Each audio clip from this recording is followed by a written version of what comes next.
Hi అండి, welcome to my channel. నేను మీ శ్రావణి. ఇవాళ నేను అందరికీ ఎంతో ఇష్టమైనటువంటి లెమన్ రైస్ చేసి చూపించబోతున్నాను. ఈ లెమన్ రైస్ అంటే ఇష్టం ఉండని వాళ్ళు ఎవరుంటారండి? చాలా బాగుంటుంది.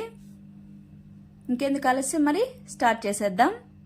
ముందుగా పాన్ పెట్టుకొని హీట్ ఎక్కిన తర్వాత అందులోకి ఒక 3 టేబుల్ స్పూన్స్ ఆయిల్ వేసుకోవాలి.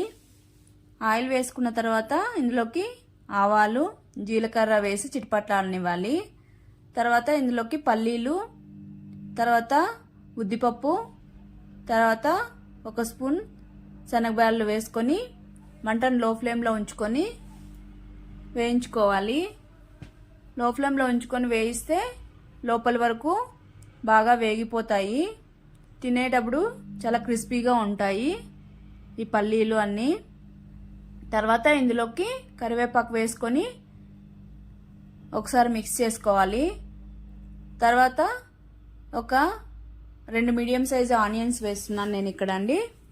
మీరు ఒకవేళ నైవేద్యం అలా పెట్టాలనుకుంటే ఆనియన్స్ స్కిప్ చేయొచ్చు. కాకపోతే ఆనియన్స్ వేసుకుంటే చాలా టేస్టీగా ఉంటుంది. ఆనియన్స్ కూడా గోల్డెన్ బ్రౌన్ కలర్ వచ్చిన తర్వాత ఇందులోకి 1 స్పూన్ సాల్ట్, తర్వాత పసుపు వేసుకొని పసుపు పచ్చివాసన పోయే వరకు ఒకసారి అలా మిక్స్ చేసుకొని కుక్ చేసుకోవాలి.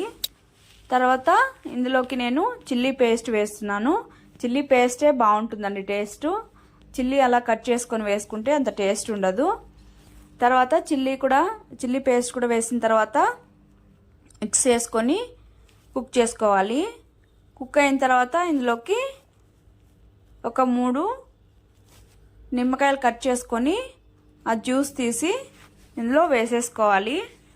ఈ సీడ్స్ అనేవి ఇందులో వేస్తే లాస్ట్లో తినేటప్పుడు చేదు ఉంటుందండి. అందుకని చేతితో వడకట్టి వేసుకోండి.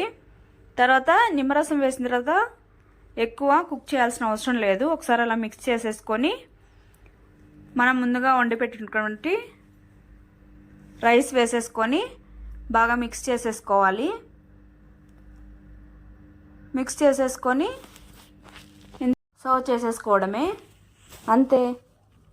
చాలా టేస్టీగా ఉంటుంది లెమన్ రైస్. ఈ లెమన్ రైస్ అయితే పప్పుతో కానీ, లేదంటే పిక్కెలతో కానీ, లేదంటే పాపడ్తో కానీ తింటే చాలా టేస్టీ ఉంటుంది. అంతే అండి. మీరు ట్రై చేసి మీకు ఎలా వచ్చిందో నాతో కామెంట్ చేయండి. Okay, bye, take care.